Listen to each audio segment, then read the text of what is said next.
Luís Montenegro prefere o Rui Rocha, Luís Montenegro e Rui Rocha não querem o André Ventura, a direita é a bagunça. Em vez de falar das pseudo-bagunças dos partidos, devia olhar para a sua. Pedro Nuno Santos é ele próprio o rei da bagunça. Se há alguém que é responsável pela bagunça em que o país está, é o Dr. Pedro Nuno Santos. A bagunça é tanta que inclui estes termos: viabilização, reciprocidade, desobrigado. A reta final da pré-campanha está de olho já no pós-eleições legislativas. Vai ser a jogada da semana com a Susana Peralta, o Luís Aguiar Conraria, o Jorge Fernandes e o João Marques de Almeida. E há uma avó que vai entrar no jogo, vai ser na segunda parte, e também uma sondagem. Para já, vamos falar de quem sai, não de quem entra. A Ministra da Coesão Territorial, cabeça de lista do Partido Socialista por Lisboa, abandonou um debate organizado pela Universidade de Coimbra com candidatos às legislativas, alegando que as palavras de António Pinto Pereira do Chega foram inadmissíveis e, por isso, Ana Abrunhosa recusou normalizar aquele tipo de discurso. Sai a primeira carta do Fora do Baralho e é uma carta de ouros, Susana. Olá, Joker. Eu estava, fui à procura das declarações completas da história, enfim, de todo o enredo, vamos dizer, que levou àquela saída intempestiva da Ana Abrunhosa, e devo começar por dizer o seguinte: eu de facto não sei tudo o que aconteceu naquela conversa. Portanto, há um vídeo mais compostinho da própria associação académica, onde se vê um pouco mais, mas de facto eu não sei o que é que levou a totalidade das declarações, vamos dizer assim, do político do Chega, que levaram à saída da Ana Abrunhosa. Agora, ele estava a dizer coisas horrivelmente xenófobas e, quanto a mim, enfim, inaceitáveis relativamente aos imigrantes, a dizer que, no fundo, a dizer que era importante os jovens portugueses ficarem em Portugal, não porque nós queremos, obviamente, oferecer ótimas oportunidades aos nossos jovens para serem felizes no país onde eles entendem, incluindo se esse país for Portugal, mas a dizer que depois ficavam cá outros que não sabiam falar português, que não sabiam cantar o hino. Portanto, era de facto uma posição nacionalista e xenófoba. Agora, quer dizer, depois a mim custa-me um pouco, e sem... Mais uma vez, eu não quero desvalorizar que a Ana Abrunhosa se sinta genuinamente magoada com aquilo, porque a mim às vezes também me acontece, quando vejo as buçalidades da André Ventura e da sua clique, também às vezes me custa ouvir até ao fim. Agora, eu não sou uma representante política, ou enfim, não pretendo ser uma representante política, e ali estava-se num debate, e por acaso, quer dizer, no caso das opiniões sobre a imigração, até é daquelas em que nós temos excelentes argumentos de princípio e também mais pragmáticos relativamente à necessidade que o nosso país tem de imigrantes, porque é um país envelhecido, porque é um país com necessidades ao nível do mercado de trabalho, e é um bocadinho esquisito, não é? Que a Ana Abrunhosa não consiga... quer dizer, não ganha ali uma certa carapaça e diga: não, eu estou aqui, deixa-me lá desfazer estes disparates que este homem está a dizer, porque depois o que é que acontece? Acontece que a Ana Abrunhosa se levanta alegando a violência física e psicológica, já agora, até ver, enfim, lá está, eu não vi tudo o que aconteceu, mas não me parece que tenha havido violência física, e também me parece que é sempre melhor nós guardarmos esse tipo de palavras, não é? Para quando houver efetivamente violência física. Já houve violência física na política em Portugal, portanto podemos voltar a tê-la, e valia a pena guardar esse epíteto para quando a violência for efetivamente física. Claro que eu não vou aqui questionar a violência psicológica da Ana Abrunhosa, porque eu também a sinto. Agora, ela, ao levantar-se, depois dá oportunidade ao senhor para se vitimizar, porque efetivamente aquilo que eu vi no vídeo da Associação Académica foi num momento posterior, numa outra...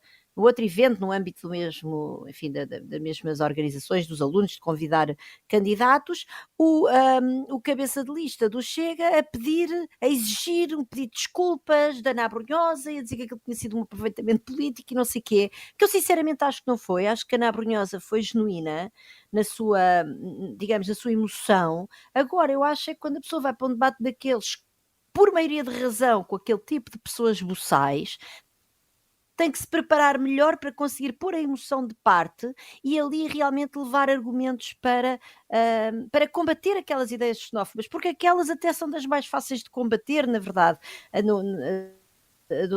das pessoas do Chega. E, portanto, quando eu digo que são mais fáceis de combater é porque às vezes André Ventura vem com aquelas ideias que parecem soluções muito fáceis para problemas difíceis, não é? Vou financiar isto tudo, tenho aqui um plano que é economia paralela zero. Claro que isso não faz sentido nenhum, mas é se calhar um bocadinho mais técnico a pessoa estar a explicar porque é que ele não vai conseguir acabar com a economia paralela, não é? Agora, quer dizer, rebater aquelas ideias completamente estapafúrdias acerca da substituição dos portugueses por pessoas que Mas, não sabem tratar Susana, ninguém, posso interromper? Claro que sim, claro que sim. Mesmo essa história da economia paralela, eu acho que as pessoas também são muito nabas. Bastava perguntar-lhe quais são as atividades legais e ilegais que pretende legalizar. É que na economia paralela está o tráfico de drogas, está o tráfico de armas e está a prostituição. A economia paralela não é só pessoas a venderem fruta junto às estradas. Não, claro. Ou o tipo de oficina que não passa faturas. A economia paralela vai muito além disso. Isso há de ser uma pequena parte. Portanto, se ele acha que acaba com a economia paralela, quer dizer que está a legalizar uma série de atividades ou ele vai acabar com o tráfico de drogas, de armas e a prostituição? Tudo isso está na economia paralela. Ana Abrunhosa até tinha a oportunidade de ser uma... Nós, se calhar, vamos fazer um guião de debate para quem Eu queria dizer uma coisa sobre a Ana Abrunhosa, voltando ao naipe da Susana.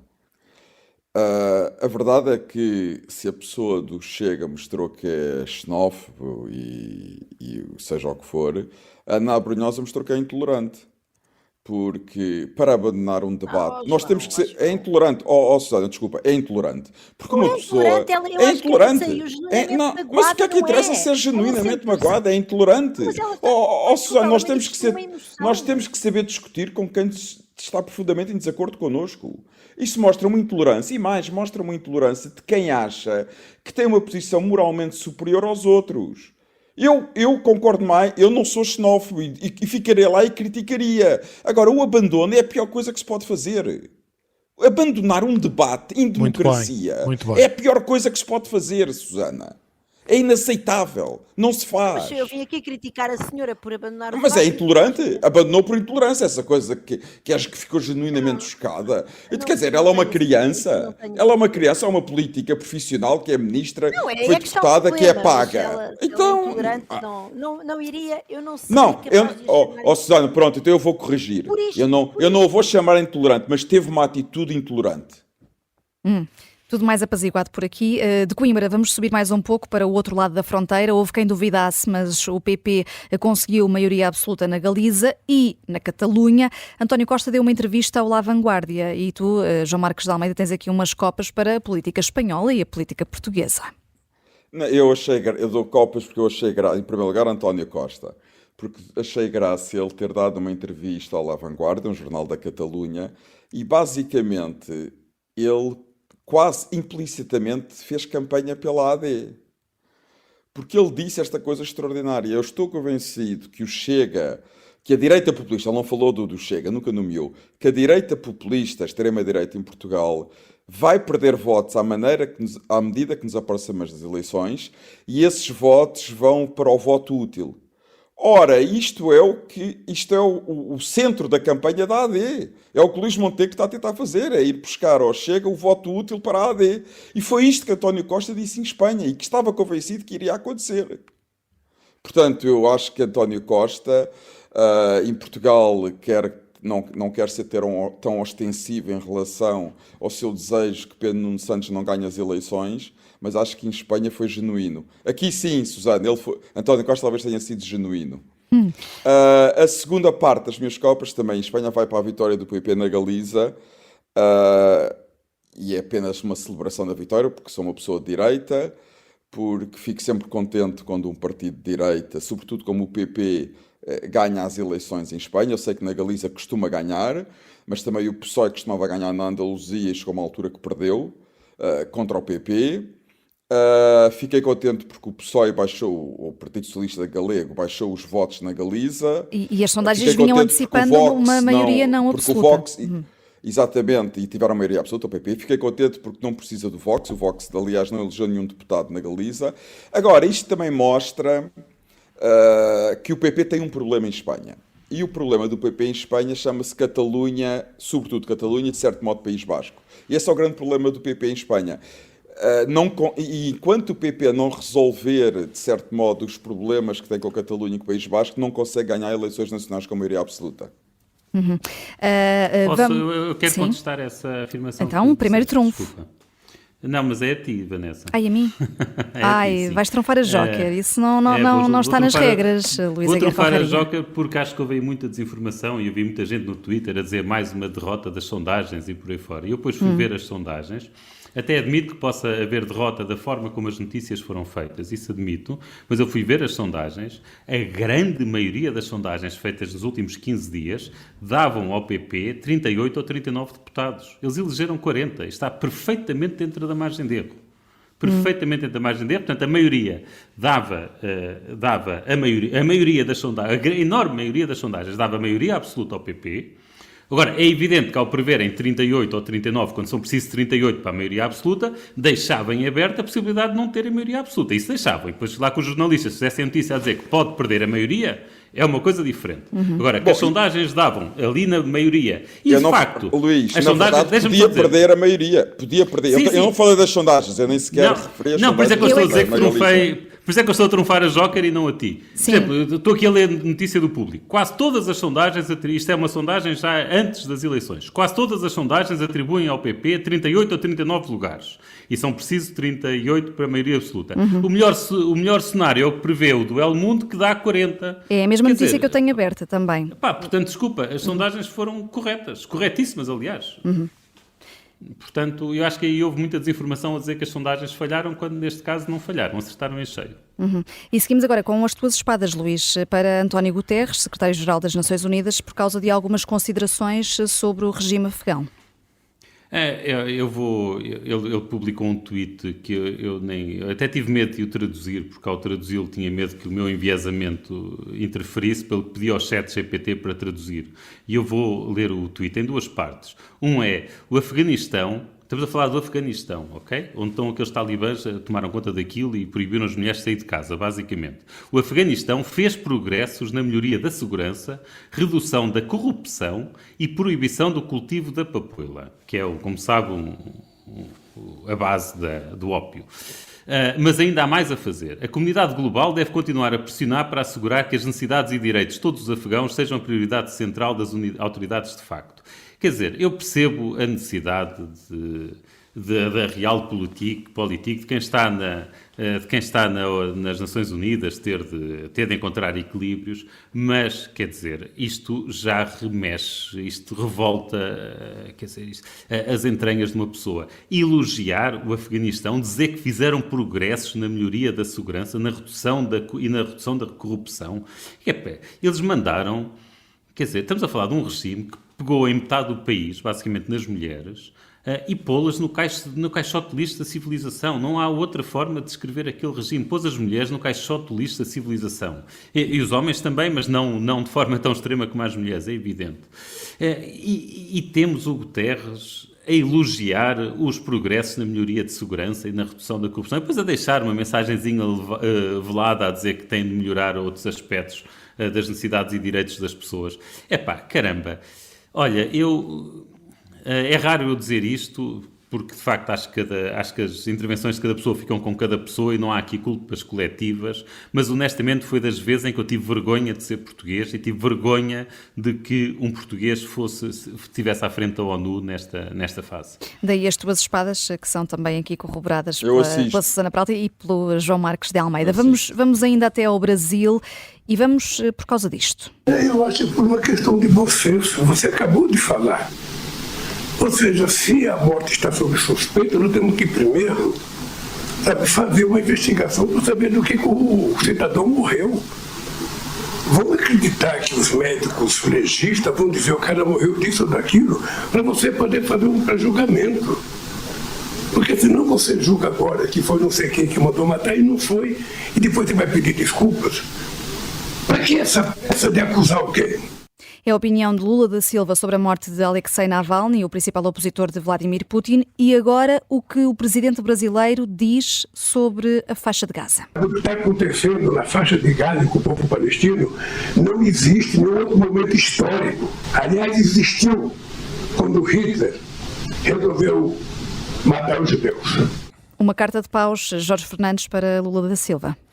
Sim, o Lula, o Presidente do Brasil, já é um convidado habitual aqui do Fórum de Baralhos, aqui na nossa mesa de jogo. E no fim de semana passado, na verdade, ele esteve na Etiópia e deu uma conferência de imprensa em que fez um verdadeiro bingo, como se diz popularmente, é cada tiro, cada melro. Como já ouvimos, o Lula acha que não nos devemos precipitar a atribuir a culpa da morte de Navalny a Putin e, claro, fez ainda equivaler aquilo que se está a passar em Gaza com o Holocausto. Bem, esta última parte eu vou deixar passar por manifesta, falta de estudos e de literacia do senhor. Ele parece que se esqueceu, por exemplo, do que se passou no Ruanda, em 94, ou até do genocídio que está a acontecer neste momento na China, em que Jorge, o que é que tens estudos a ver com isto? Não, desculpa, Luís. A sério, eu sei que tens a paranoia de ler os livros, mas achas mesmo que o Lula não tem conhecimentos suficientes para isso? Acho. Não quero chamar nomes, mas ele é um anormal, pá. Isso sim, é ver estudos. Acho que é por falta de estudos. Não, acho. Jorge, podias-lhe dar os melhores livros todos do mundo e a lê-los todos, que não mudava as suas opiniões. Bom, mas deixem-me continuar, então.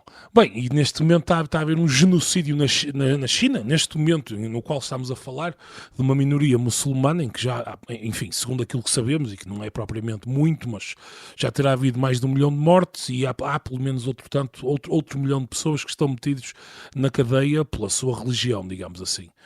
E o problema, para além destas declarações serem absolutamente vergonhosas, é uma coisa que me preocupa de alguma maneira, que nós, no Ocidente liberal e civilizado, por vezes sobreestimamos o apoio que a democracia e a luta contra regimes como o de Putin têm. E o que é verdade é que há muitos países do sul global, nos quais se insere naturalmente o Brasil, onde digamos que esse apoio na guerra contra Putin, ou mesmo, no rechaçar de regimes como o regime chinês, é muito mais fraco do que aquilo que nós queremos imaginar que é. E é lamentável que Lula, que é vendido no Brasil e por muitas pessoas, por esse mundo fora, inclusive em Portugal, como a encarnação de Cristo na Terra, ele esqueceu-se muito rapidamente de quem o ajudou, não só a ele, mas ao país dele, durante as eleições e a transição de poder.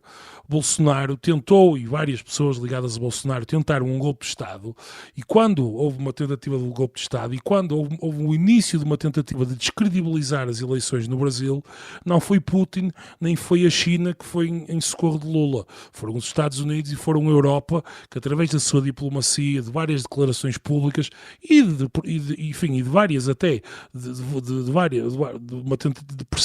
fazendo pressão sobre Bolsonaro, seguraram não só a vitória justíssima de Lula e a democracia brasileira. Luís, só há 2 políticos em todo o mundo ocidental que elogiam tanto Putin como Lula. É o Trump e o Orban. E, portanto, é pena que Lula cuspa um bocadinho no prato em que comeu, porque, de facto, ele e o país dele, o Brasil, têm uma dívida de gratidão para com os Estados Unidos, a Europa e os democratas verdadeiros, porque foram essas pessoas que ajudaram o Brasil num momento que, felizmente, acabou por tudo correr pelo melhor, mas podia-se ter complicado muito, com o exército potencialmente na rua, etc. E, portanto, este apoio que ele dá continuadamente a Putin, mesmo a própria criação do banco com a China, em que a Dilma foi para lá diretamente como presidente, etc. Portanto, há aqui um conjunto de coisas e de pessoas que ele não diz por acaso, não apoia por acaso, e o Brasil merecia infinitamente melhor do que isto. Daí estes paus do Jorge Fernandes para o Presidente do Brasil, Lula da Silva, e assistidos aqui também pelo João. Vamos fazer agora uma curta pausa. Na jogada da semana vai haver bagunça política, fica prometido.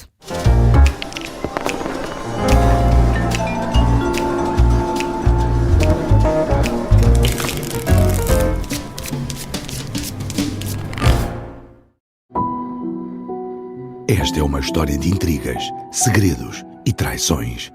É uma história de agentes secretos e de um agente secreto em particular. Vladimir Vladimirovich Putin. Esta é a história escondida de como Vladimir Putin montou uma teia de poder e guerra que começou no KGB e acabou na Ucrânia.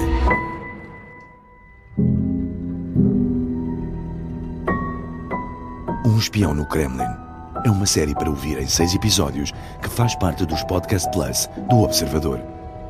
Já pode ouvir todos os episódios no site do Observador nas plataformas de podcast ou no YouTube. Os Podcast Plus do Observador têm o apoio da Onda Automóveis.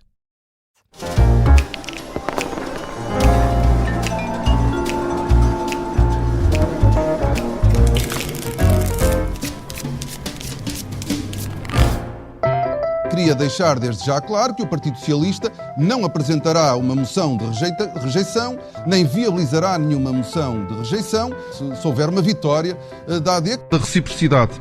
O PSD não está disponível para garantir ao PS aquilo que o PS garantiu. E por isso nós sentimos desobrigados. Foi mal interpretado. Nós não retiramos aquilo que eu disse, não retiro. Não, nós já tive a oportunidade de dizer no debate que nós não apresentaremos nenhuma moção de rejeição, nem viabilizaremos nenhuma moção de rejeição se o Partido Socialista não ganhar ou não tiver uma maioria para apresentar. Isso mantém-se. 4 declarações em 3 dias de Pedro Nuno Santos. A primeira foi a notícia que saiu do debate com Luís Montenegro, depois foi o que ouvimos. Pedro Nuno Santos tem sido acusado de dar cambalhotas, piruetas. Nesta jogada da semana do Fora do Baralho, Luís Aguiar Conraria, há mais algum termo que te ocorra? Quer dizer, além de hilariante, acho que a mim o que me ocorre é que isto mostra uma incrível falta de princípios. E acho que todo este taticismo decorre disso, da falta de princípios. Porque quando alguém não tem princípios profundos, segue a tática que lhe parece que dá mais jeito, ok? Portanto, e antes do debate havia uma coisa que lhe dava mais jeito, depois do resultado nos Açores a coisa ficou mais tremida e começou-se a ver que a posição que o PS tinha era um bocado esquisita, depois do debate diz uma coisa que não queria dizer e depois tem de corrigir e andamos nesta palhaçada. Na verdade, se houvesse aqui uma posição de princípio séria e consistente com o discurso com o discurso do PS sobre o Chega, que era simplesmente, quer dizer, o princípio é muito simples, que era, ou devia ser, que o PS está disposto a fazer o que for necessário para garantir que o Chega não chega à esfera do poder. E se é isso desde o início, ou seja, uma posição de princípio compatível com tudo o que o PS diz sobre o Chega, esta posição de princípio estava, digamos que lançava a tática. Ok? Lançava a tática. A partir daqui, tudo decorre com toda a fluidez. Ok? Em qualquer situação, o PS atuaria da forma que fosse necessária para garantir que o Chega não chegasse ao poder. Ora, isso pode implicar viabilizar um acordo não é viabilizar um acordo, viabilizar um governo do PSD, e esta devia ser a posição de princípio. Acabou-se. Isto, claro, como ele não tem princípios, vai jogando taticamente de acordo com, sei lá, com o focus group ou de acordo com o que algum consultor lhe diz todas as semanas. Portanto, isto é o que me ocorre dizer. Este taticismo todo decorre da falta de princípios. Pode ter havido aqui algum tipo de estratégia de facto, Jorge Fernandes, ou não vês como é que Pedro Nuno Santos possa ganhar votos com estes avanços e recuos? É difícil comentar a existência de uma estratégia quando existem tantas posições na mesma semana.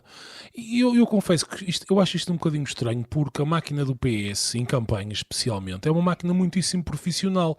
Independentemente daquilo que nós possamos achar das posições do partido ou dos líderes, mas de facto a máquina do PS habituou-nos ao longo dos últimos anos a ser altamente profissional, uma boa máquina de comunicação e que tipicamente até funcionava melhor do que a do PSD. O PSD tinha sempre mais zigue-zagues, este tipo de coisas eram mais típicas de acontecer no PSD. O interessante disto é um bocadinho... Nem sempre, Jorge, nem sempre. Sim, mas quer dizer... As eleições em 2015 e a campanha foi péssima.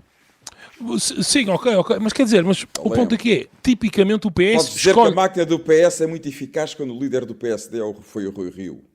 Que exagero, João, que exagero. A máquina do PS, tipicamente, já desde, por exemplo, no tempo de José Sócrates, tinha uma máquina política altamente profissionalizada. Isto é um elogio genuíno, quer dizer, havia uma máquina de comunicação, havia uma mensagem que era escolhida e toda a gente, no fundo, remava para o mesmo lado. O que está a acontecer é verdadeiramente, quer dizer, só pode ser explicado por aquilo que o Luís diz, pelo candidato ter realmente muitas dificuldades em conseguir, ele próprio, talvez, perceber o que é que quer fazer. Todas as campanhas têm altos e baixos e toda a gente comete erros, como é evidente. No entanto, eu acho que a campanha de Pedro Nuno Santos tem sido francamente sofrível e acho que no debate com o Montenegro, bem, ele ganhou pontos naquele momento, beneficiou também, pelo menos na minha opinião, de ter partido para o debate com expectativas muito baixas, porque ele tinha feito uma série de debates muito fraquinhos e, quer dizer, beneficiou de ter chegado lá e, apesar de tudo, o debate, na minha opinião, não lhe correu mal. Houve ali um impacto. Aí fez uma boa gestão de expectativas. Aí fez uma boa gestão de expectativas. Agora, se olharmos para trás, este registro de campanha, na verdade, tem bastante sentido quando lido à luz do que foi, por exemplo, a carreira de Pedro Nuno Santos enquanto ministro, em que sabemos muito bem como é que era o processo de tomada de decisões no Ministério. Era exatamente assim, total descoordenação, mudava de opinião, quer dizer, basta lembrar a história do aeroporto, em que foi à televisão anunciar uma coisa, no dia seguinte o aeroporto já não era para ser feito, ou era para ser feito noutro sítio, nem sequer tinha falado com o chefe, com o primeiro-ministro, enfim, e portanto isto no fundo é um bocadinho tirado a papel químico de Pedro Nuno Santos enquanto ministro. O que sugere que isto é Pedro Nuno Santos, verdadeiramente, quer dizer, e se eventualmente fosse eleito como primeiro-ministro, é isto, quer dizer, isto seria aquilo que teria para dar. E, portanto, é perfeitamente possível, eu acho que apesar de tudo, isto pode ter pouco impacto, só respondendo à parte dos votos, Vanessa. Eu acho que é perfeitamente possível que estas matérias tenham pouco impacto no eleitor médio, porque as pessoas, quer dizer, ninguém está a seguir, o eleitor normal não está a seguir a campanha minuto a minuto para saber exatamente o que é que o Pedro Nuno Santos disse. Enfim, no entanto, pode ter um impacto na metanarrativa que estamos a construir sobre a própria campanha e aí pode ser negativo para o PS e para o Pedro Nuno Santos, como é evidente. Agora, não penso que o eleitor médio esteja ali, enfim, sequer com a atenção suficiente para saber, ontem disse isto, hoje disse outra coisa e agora à noite já disse outra, enfim. Portanto, eu, apesar de tudo, acho que isto pode ser menos dramático do que aquilo que nós estamos a supor. Quem ouvir o Fora do Baralho pode sempre ouvir o resumo dessas declarações na abertura desta jogada da semana. João, continuando aqui na mesma nomenclatura, aprendeste mais sobre acrobacia política esta semana com Pedro Nuno Santos e já agora com André Ventura, já que o líder do Chega passou a admitir um governo de direita, mesmo sem ministros do partido. Vamos começar com Pedro Nuno Santos. Vanessa, eu tenho sido... É a minha opinião há muito tempo e tenho sido muito consistente aqui no Fora do Baralho. Eu acho Pedro Nuno Santos incompetente. Acho profundamente incompetente, acho que é uma pessoa mal preparada. Quer dizer, Pedro Nuno Santos, eu acho que em Portugal às vezes as pessoas impressionam-se imenso com o chamado carisma, com a figura. Não é? Ele tem aquele vozeirão... É um tipo que com boa presença, alto. A gola alta. E as pessoas... A gola alta, sim. A gola alta, eu lembro que a gola alta era uma coisa que estava na moda há 30 anos. Mas as pessoas deixam-se impressionar muito com essas coisas. Pedro Nuno Santos é um vazio político. Quer dizer, Pedro Nuno Santos, é óbvio que ele deve ter alguns talentos, chegou a secretário-geral do PS e conseguiu ter um bom domínio sobre a máquina do PS, sobre os militantes do PS, mas quer dizer, como ministro foi fraco e agora em campanha continua a ser fraco. E eu acho que ele já percebeu isso. Mesmo naquele debate com Montenegro, se as pessoas pensarem bem, quer dizer, Pedro Nuno Santos entrou ali com um vozeirão muito agressivo, um pouco nervoso, mas Pedro Nuno Santos não fez uma proposta concreta. Eu não me lembro de uma proposta específica de Pedro Nuno Santos. Ele fala sempre, ele tem este registro. Eu sei que nós fizemos muitas coisas bem feitas na saúde e na educação, eu sei que há problemas por resolver e é isso que nós queremos fazer, queremos resolver, porque a saúde, o Serviço Nacional de Saúde é uma grande conquista de 25 de Abril, a educação pública é uma grande conquista de 25 de Abril, isto são lugares comuns. Isto não é nada. Eu já ia votar em ti, afinal. Eu já ia votar em ti com esse discurso, João. Quer dizer, os portugueses querem propostas um bocadinho mais concretas. Agora, eu também acho... Não, quer dizer, isto não é nada. Deixa só aqui um trunfo da Susana, vamos aqui ouvir. Susana, o Pedro Nuno Santos fala generalidades que ele não é capaz de... E depois diz banalidades ideológicas. Quer dizer, ele não é capaz... Eu digo-te uma coisa, Susana. Susana, eu sempre fui muito crítico... Não, mas deixa-me acabar. Não, é óbvio que eu não gosto de Pedro Nuno Santos, isso é óbvio. Agora... Foi ao debate com propostas. Susana, não conseguimos ouvir a Susana assim. Deixa só ouvir a Susana. Mas eu não acabei. Então termina tu, deixa o João terminar. Força. Como toda a gente sabe, eu sou muito crítico de Sócrates e de António Costa. Mas em termos de qualidade política, Pedro Nuno Santos fica a milhas de ambos. Eu acho que este é o pior candidato do PS a primeiro-ministro que eu me lembre. Quer dizer, talvez com a exceção de Ferro Rodrigues. Mas ao pé de Sócrates e de António Costa, Pedro Nuno Santos é um amador da política. Até Sócrates, e quer dizer, e sabemos que Sócrates é uma pessoa com grandes... Agora vou deixar de lado todos os problemas que ele tem com a justiça, apenas como político, e também teve problemas políticos, mas até Sócrates preparava-se bem para os debates. Eu lembro-me, em 2009, Sócrates fez grandes debates... O Sócrates é um bom político, atenção. Exatamente, é esse o meu ponto. E Sócrates é um conseguiu, bom num político. debate com Manuel Ferreira Leite... claramente ser superior a Manuel Ferreira Leite até na economia, o que ninguém estava à espera na altura. António Costa é um político experiente. Eu lamento dizê-lo, Susana, é uma diminuição clara e óbvia de qualidade na liderança do PS. Eu não me consigo lembrar, talvez como eu disse com a exceção de Ferro Rodrigues, de um candidato a primeiro-ministro do PS tão mau, tão fraco como Pedro Nuno Santos. Agora sim o trunfo. João, uma coisa é tu dizeres que ele é uma clara diminuição de qualidade relativamente aos seus antecessores mais recentes, desde logo António Costa. Eu não te vou trunfar nisso. Outra coisa é dizeres que o homem vai para o debate sem nenhuma proposta, só a enumerar uns princípios gerais. Mas quais foram as propostas que ele fez no debate? Diz-me lá, propostas concretas que ele fez no debate. Então ele contrapôs Eu não me lembro. as propostas... Sim, contrapôs, mas propostas concretas. Não, eu vi que ele diga, o PS vai fazer isto. João, mas diz-me só propostas. O homem, o Pedro Nuno Santos, desde que ganhou as primárias desde o Congresso do PS, depois, uma semana depois ou 15 dias depois, que está com aquela ideia da política industrial, não é? Da ideia de nós selecionarmos os setores e não sei o quê. Nós podemos ter uma opinião relativamente a essa ideia, mas é uma ideia que ele defende, enfim, com bastante convicção e voltou a defendê-la no debate. Ele, por exemplo, quando Mas, Susana, quem defende essa ideia, o mínimo que tem que dizer é, estes são os setores. Ele fala, mais uma vez, é vago. Temos que escolher setores, porque é que ele não diz? João, desculpa lá, tu tens o Luís Montenegro que vai para o debate dizer que põe a economia a crescer 3% ao ano sem se perceber porquê. Porque diz, é os custos de contexto e tal, e vou aqui diminuir os impostos e não sei o quê.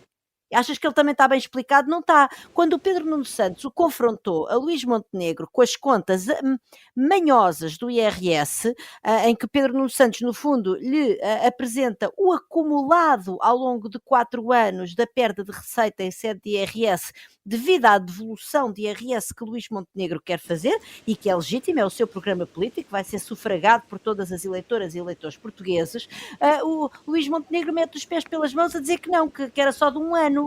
Quer dizer, eu concordo que foi a pior, que o Luís Montenegro teve fraco, nesse ponto teve fraco, mas eu estou-te a perguntar, como é... Estás com um nível de exigência a Pedro Nuno Santos, que por exemplo não tens relativamente a Luís Montenegro. Tenho, acho que ele devia ter estado melhor no debate. João, não tens, ele diz que vai por aí. Nós estávamos a falar de Pedro Nuno Santos, não estávamos a falar de Montenegro, se me fizerem perguntas sobre Montenegro, eu digo o que penso.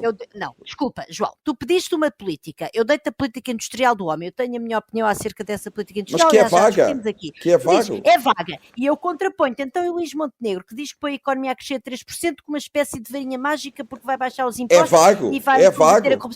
Igualmente. Então pronto. Exatamente. Então estás a aplicar um crivo diferente aos dois. Não, mas eu também critico que seja vago. Agora, o ponto é, eu acho, em relação aos setores da economia, que é um ponto que a Susana levantou, eu acho que ele já disse isto desde que foi eleito no Congresso do PS, tem tido este discurso. Quer dizer, não saber, e foi ministro durante quase 8 anos, não saber quais são os principais setores em que devia apostar, acho uma coisa extraordinária, Susana, desculpa.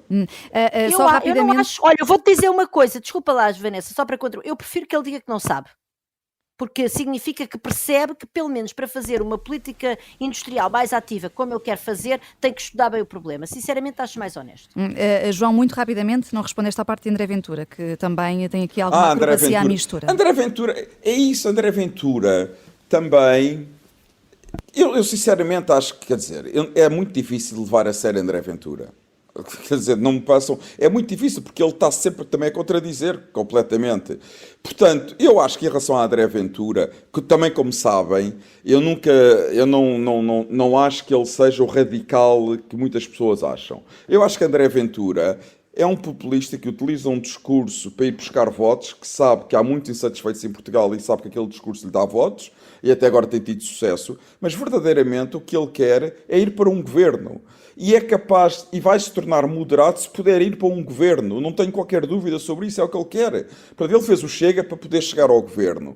Utiliza os argumentos e o que for necessário para ter os votos, o maior número de votos possível, e também, se for preciso, vai mudar completamente. Quer dizer, custa-me levar André Ventura a sério, para ser sincero. E já que falamos em André Ventura, o próprio veio hoje falar em perseguição depois da abertura de uma investigação pela entidade reguladora para a comunicação social a uma sondagem que foi divulgada pelo partido. A Intercampos aceitou fazer a recolha de dados, mas era suposto esta sondagem não ser publicada, sendo que a responsável pela sondagem é mesmo uma empresa brasileira que nem sequer está assediada em Portugal. É uma estratégia do Chega, Jorge, cometer este tipo de infrações, não sei se há ou não ilegalidade, mas pelo menos este tipo de infração, porque acaba por nos pôr a falar a todos sobre este assunto, com este interesse de passar a mensagem de que a sondagem, com esta sondagem haveria um empate técnico entre a AD, PS e Chega. Há aqui essa estratégia? Bem, antes de mais, eu não acho nada linear que seja do interesse do Chega neste momento aparecer em empate técnico, pelo seguinte, enfim, há muita literatura sobre os efeitos das sondagens, mas acho que o Chega pode correr o risco, se aparecer demasiado próximo do PSD nas sondagens, pode correr o risco de assustar os eleitores e de levar à mobilização de eleitores que poderiam, ou votar ainda no PS, ou até mesmo votar no próprio Chega, e podem assustar-se e podem votar se virem o PSD demasiado enfraquecido e fugirem para o PSD. Portanto, eu acho que não é nada líquido que o Chega queira mostrar que tem um impacto técnico. Pronto. Dito isto, quanto à questão da sondagem e da parte legal, enfim, acho que aí tem que ser cumprida a lei e a ERC atuará, enfim, conforme a lei. A sondagem foi feita aparentemente por uma empresa brasileira e o trabalho de campo em Portugal foi feito pela Intercampos, de António Salvador, enfim, e aparentemente, segundo o próprio observador relatou, terá sido alguém da esfera ou do planeta Jair Bolsonaro que terá financiado isto. Enfim, não é de estranhar, porque se sabe que há bastante tempo que há ligações, digamos, há quase uma internacional da direita radical que se financia mutuamente e que se dão todo tipo de apoios logísticos, etc. E, portanto, sob esse ponto de vista, não espanta que esta sondagem exista, espanta sim que tenha sido divulgada. Agora, os efeitos dessa sondagem, eu estaria um bocadinho mais cético sobre se é assim tão boa para o Chega. A pré-campanha acaba com esta bagunça da viabilização do governo, mas o maior problema vem uns meses depois, com o orçamento. Pouco se tem falado de propostas eleitorais. É importante, Susana, que a campanha oficial, a partir de domingo, vire a página, ou ainda há muito por esclarecer nesta questão de quem dá a mão a quem?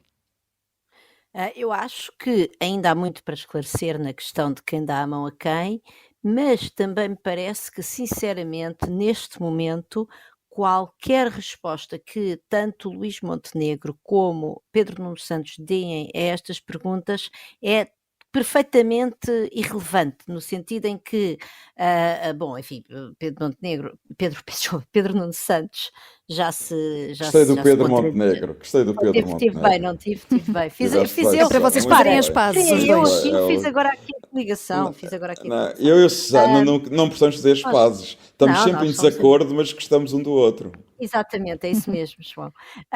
Então, mas dizia eu, Pedro Nuno Santos, já vimos aqui que enfim, disse e depois desdisse e não vale a pena, mas eu recordo que o próprio Luís Montenegro tinha havido no seio da sua coligação um diz e desdiz com Nuno Melo, e depois Luís Montenegro veio dizer que não viabilizava um governo minoritário do PS, e depois também foi por isso que Pedro Nuno Santos veio dizer que se desobrigava e não sei o quê. Portanto, eu acho que neste momento já há tanta cacofonia em volta disto, qualquer coisa que eles digam não tem qualquer credibilidade. Portanto, eu acho que, sinceramente, vamos desistir de perceber a quem é que dá a mão a quem. É triste, eu preferia saber, acho que era da mais elementar justiça relativamente a quem depositou o voto, saber exatamente em que tipo de cenários pós-eleitorais é que está a depositá-lo, mas sinceramente já parti a esperança. Agora, no fundo, o que eu acho também já agora é que eu esta semana tive o prazer de receber na minha faculdade o debate a RTP recebeu na minha faculdade, mas eu estava lá a dar aulas e colei-me ao debate dos partidos sem assento parlamentar e tive o gosto de tirar uma selfie com o grande Tino de Rãs. e Que vou nós aproveitar vimos. para referir, e de facto, se Luís Montenegro e Pedro Nuno Santos tivessem nesta história a ser pão, pão, queijo, queijo, então nós já sabíamos o que eles pensavam. Como eles não estão a ser pão, pão, queijo, queijo, estão a ser pão, pão, fiambre, fiambre, que é como diz, é o título de uma canção do grande Tino de Rãs, então não vale a pena, esqueçam lá isso. Agora, o que eu acho que é importante a partir daqui, sinceramente, é vamos pô-los a falar de políticas, porque em última análise, aquilo que eu estou à espera é que depois das eleições, chegados a dia 11 de março, que em função dessas promessas políticas e em função da geografia parlamentar que sair e enfim, do programa de governo que seja possível conceber, e depois a partir daí vai surgir o Orçamento de Estado, e que seja em função de políticas concretas, mais um bocadinho disto, mais um bocadinho daquilo, que se chega a acordo. E aí eu devo dizer que nós temos uma miríade de coisas importantes para debater. E já agora também gostava de assinalar aqui no Fora do Baralho, em primeira mão, que assisti a um debate político no qual pela primeira vez se falou da questão fundamental dos puns das vacas, e fica também essa sugestão, porque não, para o debate esta noite dos partidos com assento parlamentar. E a sugestão da música de Tino de Rãs era ótima para fechar o Fora do Baralho, mas eu tinha prometido trazer mais uma jogadora, a avó, aliás, a própria Mariana Mortágua. Só muito rapidamente, Jorge Fernandes cometeu um erro político, a líder do Bloco de Esquerda, e mesmo depois das revelações da revista Sábado, diz que mantém a verdade sobre o que disse, mas houve aqui um erro político e tático? Sim, acho que se cometeu um erro político, até porque poderia ter feito o mesmo argumento sobre as rendas e o governo da Troika, que era o que ela na verdade pretendia atingir, sem ter de recorrer à avó. Decidiu ilustrar o argumento com a avó, porque claro que isso tem sempre uma componente de personalização do debate, e os eleitores supostamente, enfim, têm mais empatia com isso. No entanto, acho que correu mal. Enfim, o debate que tem havido sobre a suposta mentira de Mariana Mortágua é um bocadinho difícil de chegarmos a uma conclusão, primeiro porque aparentemente a lei não é 100% cristalina. No entanto, os próprios termos do debate em que ela o colocou, o suposto sentimento de medo que a avó teve na altura, não é uma coisa que nós possamos confirmar ou infirmar. E, portanto, enfim, de qualquer maneira, acho que Mariana Mortágua claramente cometeu um erro, e provavelmente vai ser uma das anedotas que vai ser recordada desta campanha eleitoral daqui a uns 10 anos, quando se fizer a história desta campanha eleitoral. Enfim, teremos um momento avó Mariana Mortágua, mas também não penso que seja nada de muito decisivo para o Bloco de Esquerda do ponto de vista eleitoral. João Marcos de Almeida, 20 segundos. Eu acho que Mariana Mortágua, se diz que está a dizer a verdade, só tem uma coisa a fazer, é mostrar a carta. Fica esse repto lançado aqui no final do Fora do Baralho. A campanha oficial para as legislativas começa nos próximos dias. 2 semanas intensas de jogo político que aí vêm. Estaremos sempre aqui, Fora do Baralho. Há uma edição extra especial na próxima segunda-feira, às 7h30 da manhã. O dia do debate entre os líderes partidários nas rádios e também aqui na Rádio Observador, a partir das 10 da manhã. E se não for antes, como sempre, encontramos-nos à sexta-feira, depois das 7 da tarde. Bom fim de semana. Baguncem à vontade.